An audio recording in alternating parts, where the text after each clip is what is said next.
Welcome to Emerge and Thrive, where we support women navigating life's biggest transitions with grace, grit, and growth. I'm your host, Zaiba Hasan, and today we're diving into a topic that so many of us are living every single day, being a part of that sandwich generation. That means you're raising children, caring for aging parents, and still trying to hold your own life together, your career, your health, your peace. It's exhausting, it's emotional, and it's real. And I'm joined by a very close personal friend, Emily Yosmanovich, who has recently walked through this very experience. She's a working professional, a mother, and was the primary caregiver for her ailing mom. Emily, thank you so much for being here today. I know this is going to be actually a very vulnerable conversation. So I want to know that if at any point you need to take a rest, please let me know, but we're going to take it from the top. When did you realize you were being pulled in every direction, living that sandwich generation in reality? Zaiba, I think that for most people, this is a slow realization. For me, it was more like a bomb exploded into my tiny idyllic life. Oh, wow. Because my father passed away really suddenly in January 2016, and he'd had a heart attack, and suddenly I was left sort of caring for my mom, who had sort of debilitating grief, and I just kind of realized that here I was trying to care for her, trying to care for my 4-year-old and 2-year-old at home. Yes, because they were still very young at that time. Yeah, they were little, and trying to manage my job as well. And that's a little bit overwhelming. Like you said, you were dealing with your mother's grief, and then probably your own grief as well, which can be very debilitating for everybody. But you know, having been in that situation, what part of that load really felt the heaviest for you?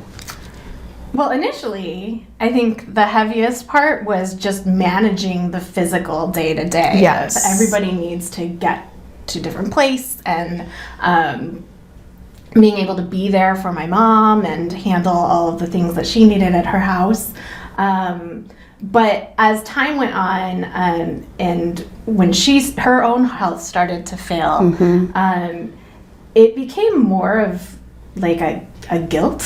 Okay. Almost like feeling like I needed to be there for her 100%, and also I needed to be there for my kids 100%, and not to mention marriage and so as we all know, 100% plus 100% makes 200%, and quite frankly we can't really go there. So that probably showed up for you in a lot of different ways. Like, how did that show up for you mentally, physically? Sure. Physically, I mean, I think it showed up in about an extra like 65 pounds. That happens.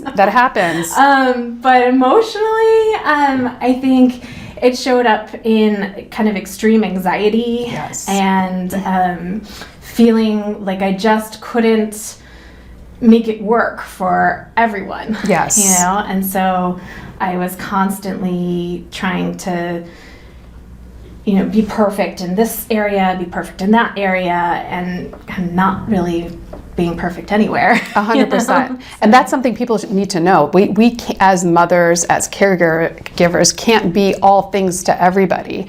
You know, did anything shift? I know your personal story a little bit, but was there anything that shifted that kind of made you realize, okay, this is my turning point. I can no longer do this the way that it is right now?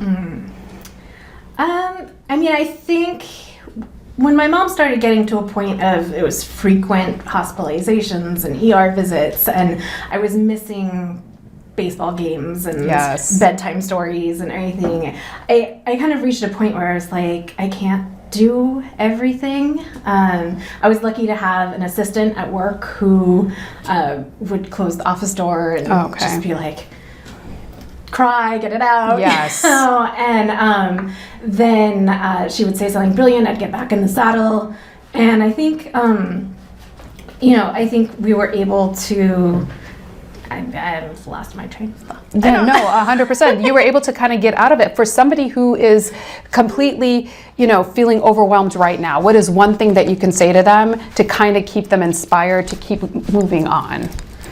I would say to carve out a space for yourself, a time that you can do something that brings you enjoyment, brings you peace, because that'll ultimately give you the peace to make tough decisions and prioritize and come up with strategies and routines that will make things work for you. I love that. Put your oxygen mask on first before helping other people. We hear that all the time, and in this case, it definitely is the truth. That's it for today's episode of Emerge and Thrive. If you're in this season caring for your parents, your children, and just trying to hold yourself together, we want you to know we see you, we hear you, and we honor the strength it takes to show up every single day. And remember, life doesn't end at 40. It's just the beginning. There is still so much more ahead for you, and you deserve to thrive in this next chapter. For a more detailed version of this conversation and so many others that support women in transition, make sure you like and subscribe Emerge and Thrive. Until next time, stay grounded, stay growing, and keep emerging and thriving. I am Zaiba Hasan, and thank you so much for tuning in.